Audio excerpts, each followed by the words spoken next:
Women's Gold Icons 29 மற்றும் 30 தேதிகளில் sir முத்தா Venkata Subba Rao concert hall சேப்பட்டில் நடைபெறுகிறது. அடிஷனல் டிக்கெட்ஸ் பத்தின அப்டேட்ஸ்க்கு behind its Facebook and Insta பேஜை ஃபாலோ பண்ணுங்க. தமிழ்நாட்டில் முதல் முறையாக 3 அடி உயரம் கொண்ட பெண்ணிற்கு அறுவை சிகிச்சை மூலம் பிரசவம் பார்த்து மருத்துவ குழுவினர் சாதனை.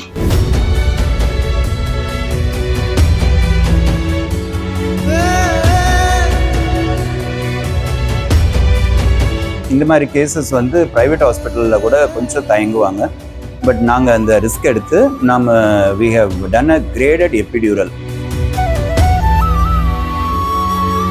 முழு ஆரோக்கியத்துடன் பிறந்த பெண் குழந்தை. திருவண்ணாமலை மாவட்டம் செங்கம் அடுத்த கலஸ்தாம்பாடி பகுதியை சேர்ந்த கர்ப்பமான ராஜேஸ்வரி பிரசவத்திற்காக திருவண்ணாமலை அரசு மருத்துவக் கல்லூரி மருத்துவமனையில் கடந்த 20 நாட்களுக்கு முன்பு அனுமதிக்கப்பட்டிருந்தார். அவருடைய பிரசவத்தை மருத்துவர்கள் சவாலாகவே கருதினர். அவரது உடல்நிலையை மயக்கவியல் துறை தலைவர் டாக்டர் பாலமுருகன் தலைமையிலான மருத்துவர்கள் சரவணகுமார், பாலகிருஷ்ணன், ஆனந்தராஜ் ஆகியோர் கொண்ட குழுவினர் கண்காணித்து வந்தனர். கடந்த 19ஆம் தேதி பிரசவ வலி ஏற்பட ராஜேஸ்வரிக்கு அறுவை சிகிச்சை மூலமாக அழகிய பெண் குழந்தை பிறந்தது.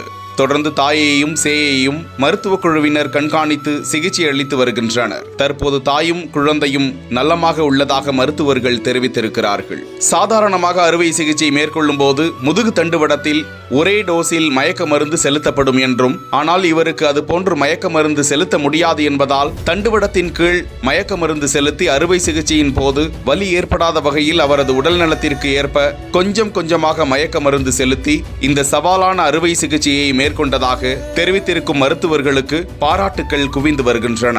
இது ரொம்ப ரேரான ஒரு வியாதி. அவங்களுக்கு டுவார்ஃப் அப்படின்ற பேஷண்ட், ஏகாண்ட்ரோப்ளேசியா. இவங்களுக்கு வந்து ப்ரெக்னென்சி 35 வீக்ஸ் வரைக்கும் வந்துட்டு இவங்களுக்கு சிசேரியன் பண்ணுறதுக்காக ஓஜி டீம் பிளான் பண்ணி ஒரு டேட் ஃபிக்ஸ் பண்ணாங்க. அதுக்கு முன்னாடியே நாங்கள் அட்மிட் பண்ணி அது ஒரு team of doctors, anaesthetist and ஒஜிஷியன்ஸ் பிளான் பண்ணி அவங்களுக்கு ஒரு அனஸ்தீஷியா கொடுக்கறதுல நிறைய ரிஸ்க் இருக்குது. ப்ளஸ் அந்த ரிஸ்கையும் எடுத்துகிட்டு இந்த மாதிரி கேசஸ் ப்ரைவேட் ஹாஸ்பிட்டலில் கூட கொஞ்சம் தயங்குவாங்க.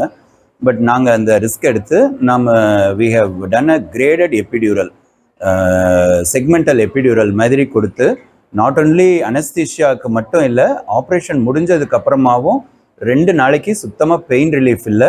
டே 2லேயே பேஷண்ட் எழுந்து நல்லா நடக்க ஆரம்பிச்சிட்டாங்க. பேபி தாயும் சேயும் நலமாக இருக்கிறார்கள்.